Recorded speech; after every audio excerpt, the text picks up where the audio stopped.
자, 저는 오늘 요한복음 네 번째 시간입니다. 예수 하나님의 어린 양이라는 제목으로 말씀 증거하고 또 우리 같이 기도하겠습니다. 지난주에 우리가 세례 요한이라는 사람에 대해서 말씀을 통해서 살펴봤습니다. 세례 요한이 나타나자 그 당시 사회에 신드롬이 일어났다라고 이렇게 말씀을 드렸습니다. 하도 세례 요한의 이름이 높아지고 인기가 있다 보니까 중앙에서 조사단을 파견을 해서 물어봅니다. 너는 누구냐? 너는 도대체 누구냐? 그랬더니 세례 요한이 나는 그리스도도 아니요, 나는 엘리야도 아니요, 나는 그 선지자, 그러니까 모세와 같은 선지자도 아니다. 오직 나는 예수님의 길을 준비하는, 예수님을 증거하는 소리일 뿐이다 라고 그렇게 세례 요한이 고백을 했습니다. 자, 세례 요한은 오직 예수님만을 나타내는 소리라고 하는데, 이것은 세례 요한만이 아니라 우리 모두에게 해당되는 말씀인 줄로 믿습니다. 나를 내세우고 나를 증언하는 내 소리를 낼 것이 아니라 오직 예수님만을 높이는 예수님의 소리가 되는 저와 우리 모든 성도님들이 되시기를 간절히 부탁드립니다. 그것이 이제 지난주에 봤던 것이고요. 오늘은 이제 세례 요한이 계속해서 등장을 하는데, 세례 요한의 증언이 계속되고 있습니다. 이 세례 요한이 예수님에 대해서 뭐라고 증언을 하냐면요, 29절을 보시면 이튿날 요한이 예수께서 자기에게 나아오심을 보고 이르되 보라, 세상 죄를 지고 가는 하나님의 어린 양이로다, 이렇게 말씀을 합니다. 그러니까 예수님을 가리켜서 세상 죄를 지고 가는 하나님의 어린 양이다 라고 이렇게 고백을 하고 있다는 것입니다. 자, 지금까지 요한복음에서 예수님에 대한 증언을 굉장히 많이 봤습니다. 말씀이시다, 빛이다, 생명이시다, 독생자다, 하나님의 아들이다, 메시아다, 그리스도다, 많이 봤는데요. 오늘 또 한 가지가 더 추가가 됩니다. 하나님의 어린 양이다. 하나님의 어린 양이다. 자, 조금만 더 내려오셔서 36절도 보시면 36절에도 예수께서 건의심을 보고 말하되 보라, 하나님의 어린 양이다, 이 말씀이 또 나옵니다. 그러니까 세례 요한이 자신의 두 제자와 함께 있는데 저 멀리 보니까 예수님이 지나가시는 거예요. 그때 세례 요한이 또 제자들에게 말해주는 것입니다. 보라, 저기 하나님의 어린 양이로다 라면서 예수님이 하나님의 어린 양이심을 계속해서 증언을 하고 있다는 것입니다. 자, 이 한마디를 했는데 세례 요한과 함께 있었던 제자들이 어떻게 했습니까? 37절에 두 제자가 그 말을 듣고 예수님을 따르거늘. 자, 이 말이 얼마나 놀라운 일인지 모르겠습니다. 보라, 하나님의 어린 양이로다, 이 한마디를 듣고 이 두 제자가 자신의 스승이신 세례 요한에게 하직 인사를 하고 그때부터 예수님을 따라 가더라는 것입니다. 도대체 그 하나님의 어린 양이라는 말이 무슨 의미가 있길래 자신의 스승을 두고 예수님을 쫓아갔냐는 것입니다. 자, 오늘은 좀 이 하나님의 어린 양에 대한 얘기를 좀 앞서 살펴보도록 하겠습니다. 여러분, 성경에서 양은 희생 제물로 나옵니다. 그래서 하나님께 제사를 드릴 때 제물로 바쳐지는 동물이죠. 이 양이 그런 의미를 담고 있습니다. 이거는 레위기서나 신명기서에도 보면은 하나님 이 양을 제사 때 쓰는 것을 알 수가 있는데, 이미 그 전에도 마찬가지입니다. 창세기 22장에 보면은 하나님께서 아브라함을 시험하시는 장면이 나옵니다. 아브라함을 하나님께서 시험을 하시는데 어떤 시험을 하는지 기억이 나시죠? 귀하디 귀한 아들, 정말 나이 들어서 얻은 그 아들 이삭을 하나님께 제물로 바쳐라, 하나님께서 이 시험을 하십니다. 아브라함이 이해는 할 수 없었지만 그래도 말씀에 순종하여서 이삭을 바치기 위해서 이삭과 함께 길을 떠납니다. 근데 가는데 아들이 물어보는 거예요. 아버지, 하나님께 제사를 드리러 우리가 가는데 불하고 나무는 있는데 도대체 제사 드릴 양은 어디 있습니까? 라고 물어보는 거예요. 그때 아브라함이 이렇게 대답을 합니다. 번제할 어린 양은 하나님께서 자기를 위하여 친히 준비하시리라. 양은 하나님께서 준비하실 것이다. 그러니까 걱정 말고 가자. 아브라함이 어떤 의미로 이런 말을 했는지 잘은 모르겠지만 이것은 진짜 사실이었습니다. 나중에 아브라함이 자기 아들인 이삭을 딱 잡아서 번제로 드리려고 할 적에 하나님께서 그것을 막으십니다. 왜냐하면 이건 시험이었으니까요. 그리고 마침 거기에 양 한 마리가 있어서 아브라함이 그 양으로 제사를 드립니다. 그때부터 그 땅의 이름을 뭐라고 불렀느냐? 여호와 이레, 여호와 이레라는 말을 다 들어보셨죠? 무슨 뜻입니까? 여호와께서 준비하신다. 여호와께서 예비하신다. 거기서부터 여호와 이레의 하나님이라는 말이 거기서부터 나온 것입니다. 자, 그러니까 여러분 잘 보세요. 하나님이 아브라함을 위해서 무엇을 준비하셨습니까? 희생 제물인 어린 양을 준비하셨다는 거예요. 그러면 거기서 말하는 이 어린 양이란 누구를 말하는 것일까요?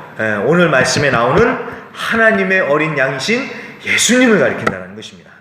이해가 되셨죠?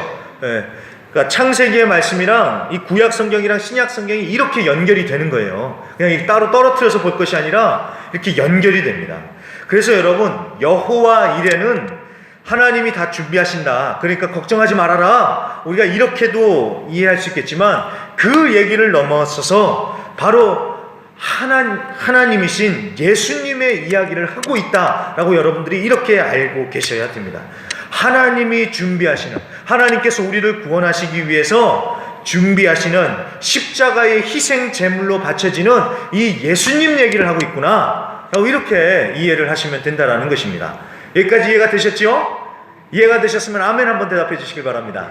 예, 아멘 해주셔야 돼요. 안 그러면 또다시 10분을 또다시 설명하는데 시간을 드립니다. 이해되셨죠? 감사합니다. 감사합니다. 예, 이렇게 반응이 있어야지 제가 또 계속 됩니다. 하나님께서 준비하시는 어린 양이 있는데 그게 바로 예수님이다라는 것입니다. 자, 이제 여호와 이레가 충분히 이해가 되셨으면요, 이제는 창세기 다음에 나오는 출애굽기 12장의 얘기를 한번 제가 또 해보겠습니다. 이 오늘 말씀에 나오는 이 요한복음의 하나님의 어린 양이라는 이 얘기의 배경에는 유월절 어린 양이라는 의미가 담겨 있습니다. 여러분, 유월절이 무슨 절기인지 아실 것입니다. 유월절은 유대인들이 지키는 최대 명절 중에 하나입니다.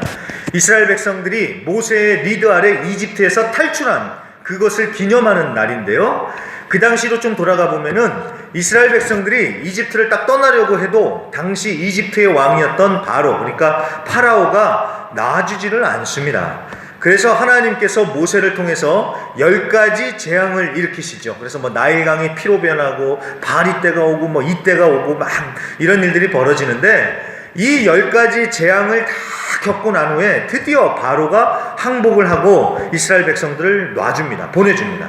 참 그걸 보면서요 드는 생각이, 아니 이런 거 안 겪고 그냥 오케이 하고 보내줬으면 됐는데 이 바로가 끝까지 항복을 하고 항복을 안 하려고 하다가 10번 그냥 펀치를 맞은 거잖아요. 그러니까 10번 그렇게 펀치를 맞고 너덜너덜해져가지고 그제서야 항복을 했으니 참 이게 얼마나 어리석습니까. 그냥 하나님이 보내줘라 했으면 그냥 자기 뜻을 꺾고 고집 내려놓고 그냥 보내주면 되는데, 자기 고집 안 꺾고 자기 뜻대로 하려고 하다가 이렇게 너덜너덜해져가지고 결국 하나님의 뜻에 따를 수밖에 없게 됐죠.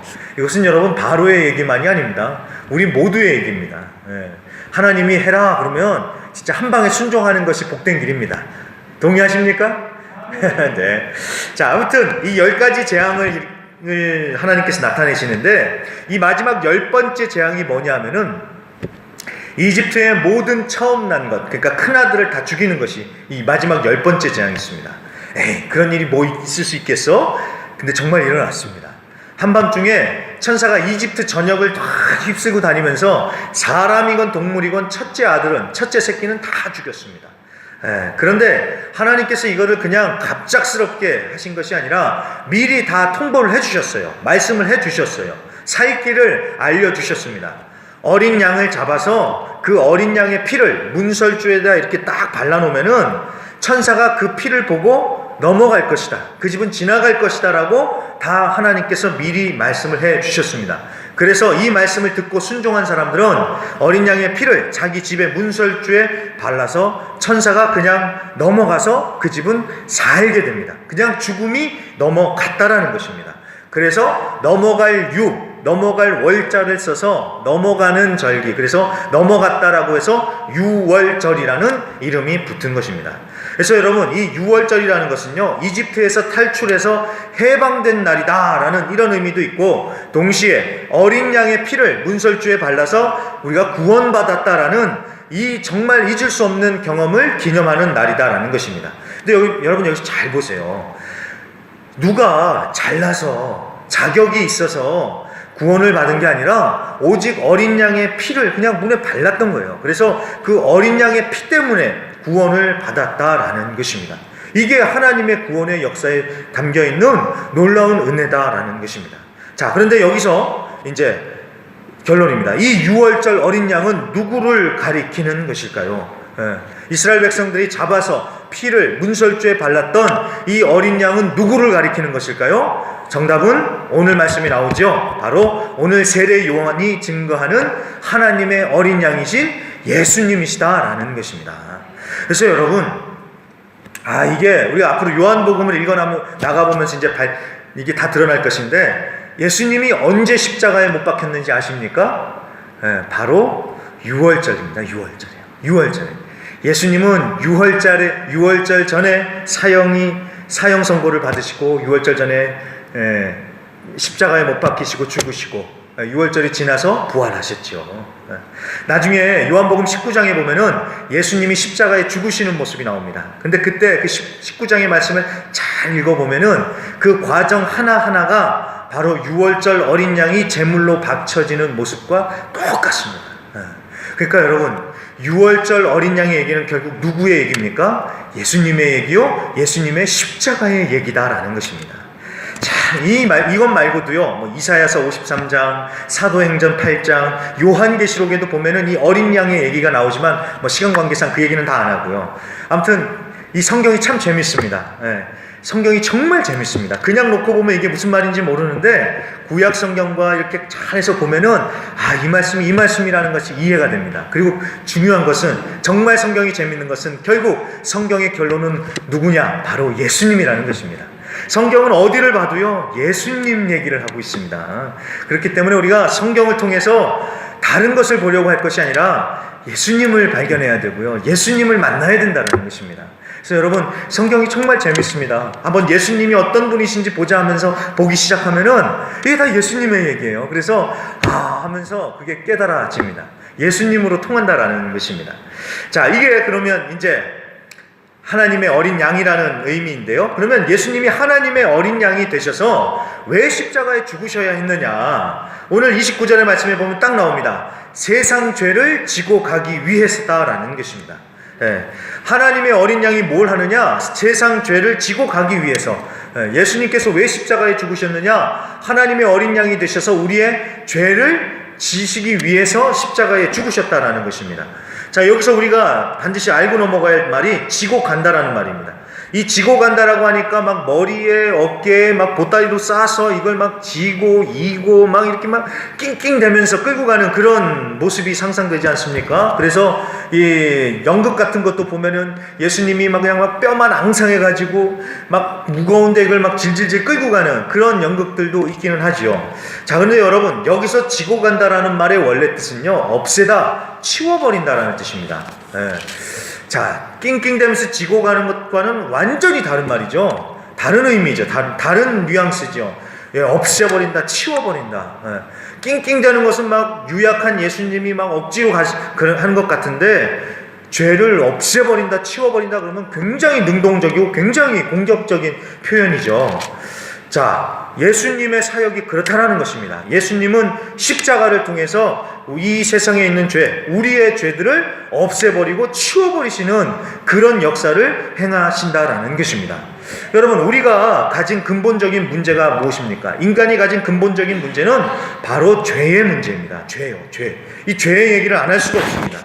우리는 죄인입니다 라는 말을 여러분 많이 들어보셨을 것입니다. 그럴 때마다 아직 잘 모르시는 분들은 그렇게 생각하실 수도 있어요. 나는 나쁜 짓도 안 했는데, 나는 법 없이도 살 사람인데 왜 나보고 계속 죄인이라 그러냐고, 이렇게 얘기하실 분들도 있습니다. 여러분, 성경에서 말하는 죄는요, 단순히 거짓말하고 도둑질하고 이런 정도의 것이 아닙니다. 그런 것들은 우리 안에 있는 죄가 현상으로 나타나는 것이고요, 성경에서 말씀하시는 이 죄의 본질은 하나님을 부정하면서 하나님을 떠나서 내가 하나님이 돼서 스스로 살아보려는 것, 이게 바로 성경에서 말씀하시는 죄입니다. 그러니까 이 죄라는 개념이 굉장히 크죠.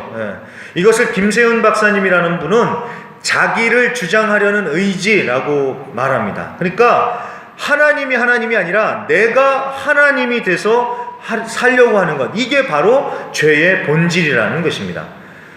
이것도 이해가 되십니까? 그러니까 하나님을 인정하지 않고 내가 하나님이 돼서 내 마음대로 하는 거예요. 이게 바로 성경에서 말씀하는 죄다라는 것입니다. 그래서 어떤 일이 벌어지냐? 자기 위에 이제는 아무도 없어요. 내가 하나님인데 누가 나보고 뭐라 그래? 그러니까 이렇게 사니까 속은 편해요. 그런데 이제 하나님 없이 이제 나 혼자 살아야 되니까 어떤 일이 벌어지겠습니까? 예전에 하나님과 함께 할 때는 하나님께서 모든 것을 다 공급해 주셔서 채워주시니까 문제가 없었습니다. 그런데 이제는 하나님을 딱 떠났어요. 그리고 이제 내가 살아보겠다고 하니까 이제 내가 다 필요한 것들을 감당을 해내야죠. 근데 나는 하나님이 아닙니다. 그러니까 하나님은 무에서 유를 창조해 주시면서 다 공급을 해 주시는데 내가 나한테 어디 그런 힘이 있겠습니까? 그러다 보니까 결핍이라는 것들이 생기고 늘 부족함에 허덕이는 것입니다. 그래서 그것을 해결하기 위해서 고된 노동을 해야 되고요. 노동을 해야 되는 거예요. 막 스트레스를 받아가면서 노동을 해야 되는 겁니다. 그리고 그 문제를 해결하기 위해서 서로 싸워요. 그리고 내가 일하는 것만으로는 안 되니까 다른 사람을 속이고 그 사람과 싸우고 그래서 그 사람 것을 막 뺏어와요. 남의 것을. 그러니까 이런 일들이 인간관계 속에서 벌어지고 서로 고통을 주고 고통을 받고 그러면서 결국엔 마지막에는 어떤 종착역에 도달을 합니까? 바로 죽음이라는 종착역에 도달을 한다라는 것입니다. 여러분, 우리가 죄인이라는 것을 단적으로 증명하는 것이 바로 죽음입니다. 죽음이요. 죄의 삭슨 사망이라고 하나님을 떠난 죄인인 우리는 죄의 굴레 안에서 살다가 죽음으로 끝나게 되는 것, 이게 바로 죄인인 우리의 인생이다라는 것입니다. 이해가 되셨죠? 여기까지 이해가 되셨습니까? 자, 이 죄의 문제를 없애고 치워버리기 위해서 다시 내가 하나님 싫다고 떠났잖아요. 근데 나는 다시 하나님과 관계를 회복하고 싶습니다 라면서 이 관계를 회복하기 위해서 예수 그리스도께서 어린 양으로서 십자가에 죽으셨다라는 것입니다. 이게 바로 요한복음의 하나님의 어린 양의 말씀이요, 이것이 바로 복음이다라는 것입니다. 자, 이거를 다시 설명하라고 하시면 여러분 설명하실 수 있으시겠습니까? 근데 대충 이해는 되시겠죠? 예수님의 십자가의 의미가 무엇인지, 내가 왜 죄인인지, 우리가 왜 죄인인지 이해가 되셨죠? 죽음이라는 것이 그렇게 심각한 것입니다.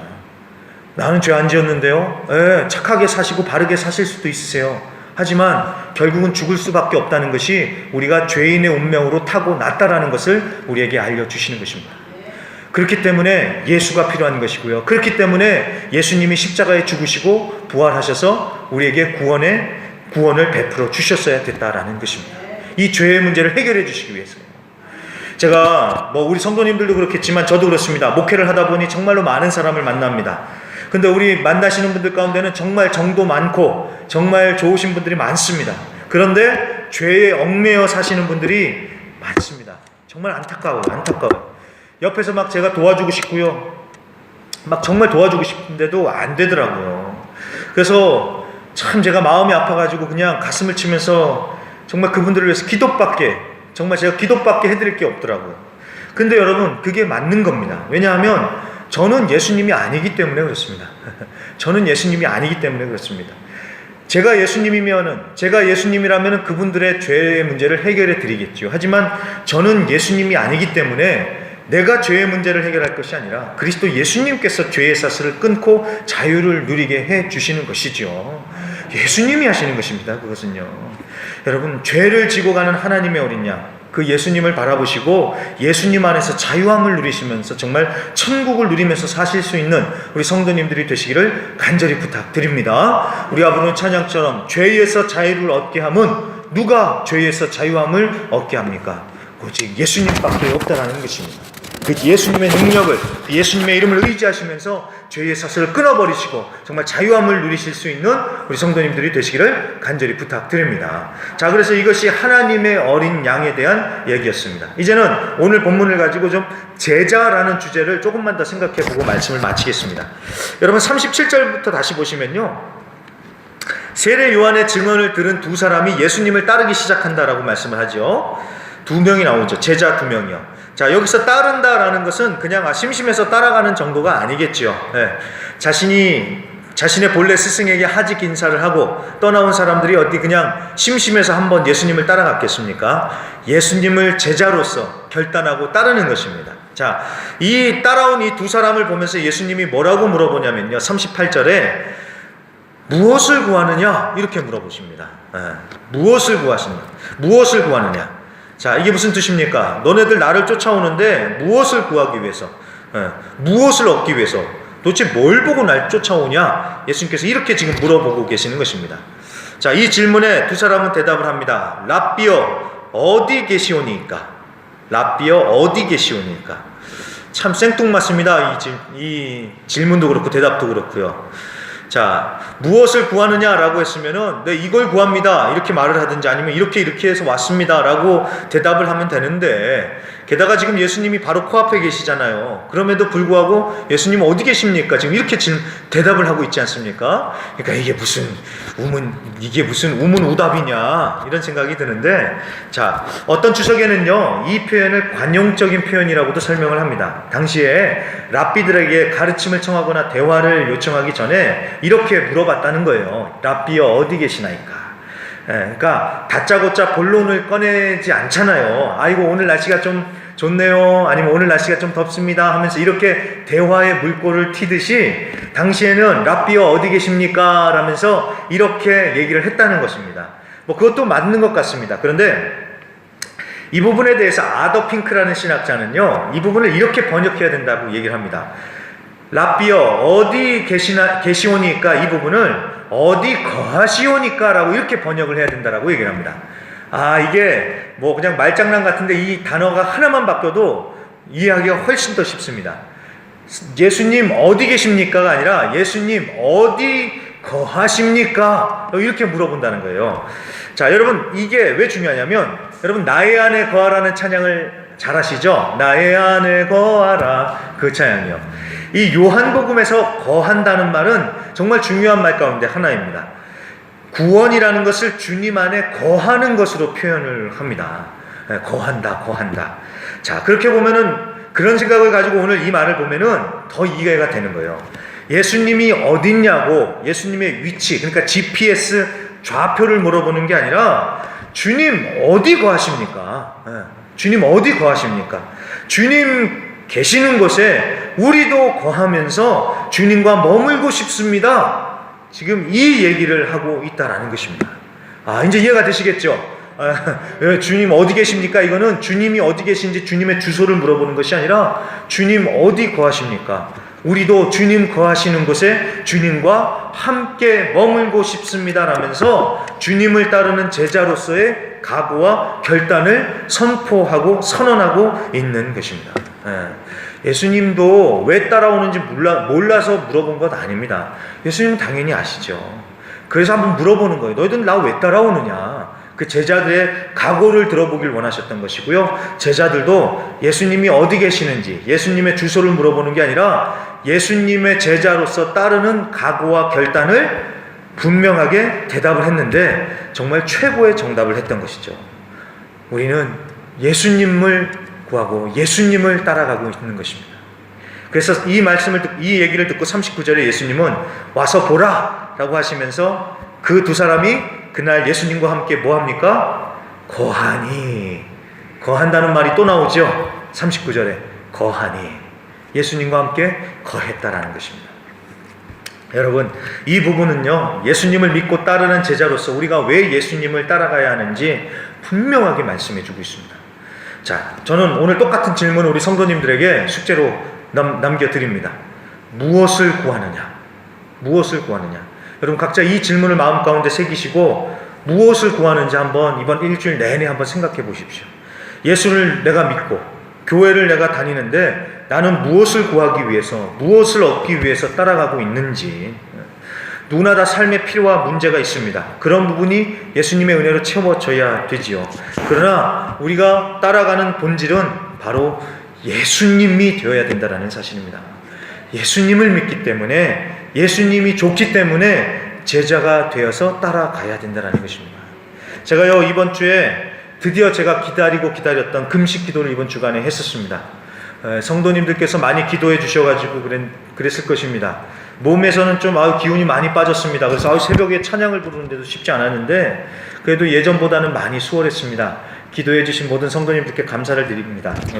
근데 이게 참 재밌는 게 뭐냐면 이 수련회도 그렇고 참 항상 이게 하나님의 역사는 마지막 날에 더 뜨거워지는 것 같습니다. 이번에도 그랬습니다. 제가 이렇게 성전에 와서 아침, 저녁, 점심, 저녁 계속 이곳에 와서 기도하고 말씀 읽고 그러는데 첫째 날도 그렇고 둘째 날도 그렇고 우리 성도님들의 이름을 한 분의 이름을 불러가면서 기도하고요. 또 우리 교회를 위해서 기도하고 또 제가 가지고 있는 기도 제목들을 붙들고 여기서 계속 기도를 했는데 이 마지막 날은 이제 기도를 하는데 저의 마음 가운데 이런 질문이 불쑥 떠오르더라고요. 나는 왜 예수를 믿는가? 그리고 나는 왜 목사로서 목회를 하고 있는가? 그리고 결정적으로 왜 지금 나는 금식 기도를 하고 있는가? 라는 질문이 여기 싹 마음 가운데 떠오르더라고요. 그 순간 즉시 하나님께 기도하면서 대답을 했죠. 하나님의 영광을 위해서 하고 있는 것이고 하나님의 은혜가 갈급하니까 제가 기도한다고 곧바로 그렇게 대답을 했습니다. 그런데 하나님의 은혜, 성령의 역사였겠죠. 제가 그렇게 막 기도를 하면서 하나님께 대답을 하는데 근데 곧바로 하나님께서 불편한 진실, 저의 솔직한 마음을 이렇게 딱 깨닫게 해주시더라고요. 제가 정말 하나님의 은혜가 갈급해서 기도를 한 것도 맞지만요, 저의 속마음 가운데는 그런 마음이 있더라고요. 나는 금식 기도했다. 그런 사람들한테 자랑하려는, 이걸 전문적인 용어로 뻐긴다라 그러죠. 사람들 앞에 나는 이런 것도 한다 라는 것을 보여주고 싶은, 나를 자랑하려는 그런 교만한 마음이 제 안에 있더라고요. 그래서 제가 그것을 깨닫는데요, 딱 저 선풍기 밑에입니다.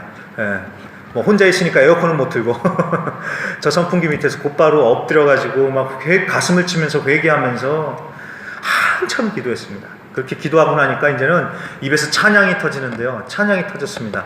어떤 찬양이 나왔을까요? 난 예수가 좋다오, 이 찬양 아시죠? 계속 그 찬양을 부르는 거예요. 난 예수가 좋다오, 난 예수가 좋다. 혼자서 그걸 빠르게도 불렀다가 느리게도 불렀다가, 주님 난 예수님이 좋습니다, 난 예수님이 좋다. 그 노래가 끝나고 나니까 또 한 찬양이 또 입가에 맴돕니다. 새 찬송가 463장, 신자 되기 원합니다, 진심으로. 한 번도 안 불러보셨죠? 저는 불러봤습니다. 신자 되기 원합니다, 진심으로, 진심으로. 그 찬송가는 그것만 계속돼요. 신자 되기 원합니다, 진심으로, 진심으로. 그걸 계속 부르면서 그냥 저 혼자 계속 이 찬양을 하면서 저 혼자 이제 부흥회를 했죠. 여러분, 예수님을 믿고 따르는 자들은 다른 이유보다도 예수님이 좋아서 따라가는 것입니다. 그래야 돼요. 왜 그러냐면요, 예수님만이 목적이 돼야지 우리가 끝까지 예수님을 따라갈 수 있습니다. 예수님이 아니면 우리가 흔들립니다.